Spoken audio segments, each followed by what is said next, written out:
Hey, welcome back. It's a cold night, isn't it? The kind where you double-check the locks on the doors, pull the blanket a little tighter, and feel grateful for the solid walls around you. Because a home is supposed to be a fortress. It's supposed to keep the world out and keep what's precious inside safe. But what happens when that fortress fails? When the walls themselves seem to turn against you? That's the heart of our story tonight. A story that begins with fire and deepens into a chill that has lasted for over 70 years. I'm Ibnul J. Farabi, and this is Underworld Kings, the rise and fall from Light Not Studios. Tonight, we're not chasing a kingpin or a mobster. We're stepping into the lingering smoke of a single, devastating Christmas Eve and a mystery that refuses to die: the disappearance of the Sodder children. Fayetteville, West Virginia, December 25th, 1945, just after midnight.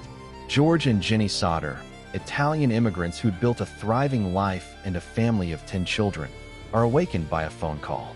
The line is dead. Then, a thud on the roof. Moments later, Jennie sees flames.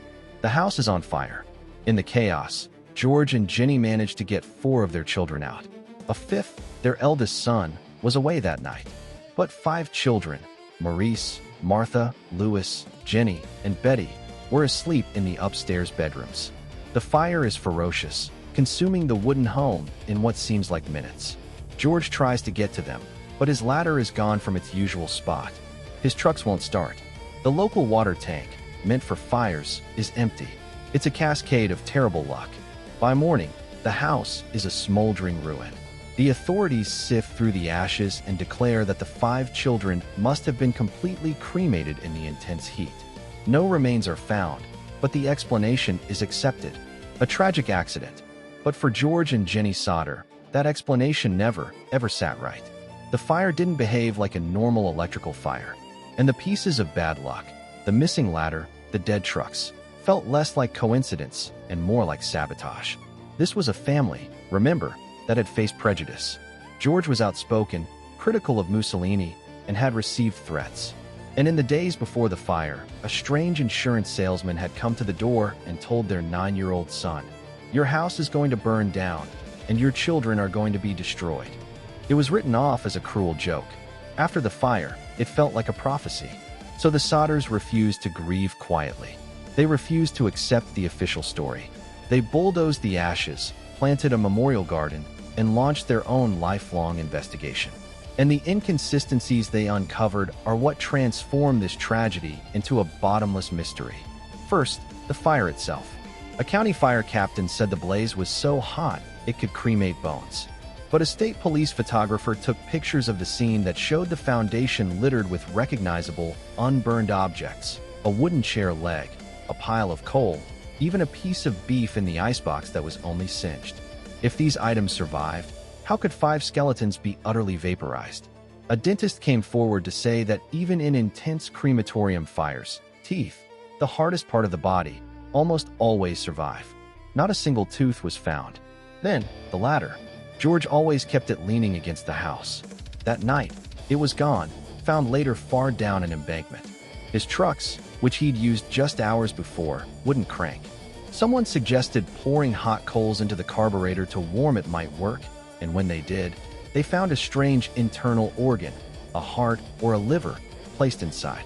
An act of grotesque sabotage. And that thud on the roof?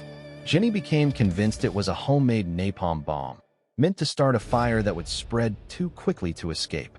The Sodders' pursuit of the truth became their life's work. They hired a private detective. They followed leads across the country. They kept the case alive in newspapers and on billboards. And then, the most haunting clue of all arrived in the mail. In 1949, they received a photograph with no return address. It showed a young man in a suit, bearing a striking resemblance to their missing son, Louis, as he might have looked a few years older. On the back was written, "Louis Sodder. I love brother Frankie. Illo boys. A 90132 or 35. The writing seemed to reference the Italian region of Calabria, where the Sodders were from. Was this their son? Was it a cruel hoax? Experts who analyzed the photo said it appeared genuine, not a composite. For Jennie Sodder, it was proof. Her children were alive, taken, and possibly taken back to Italy. This is where the story settles deep into your bones. It's not just the puzzle of the fire.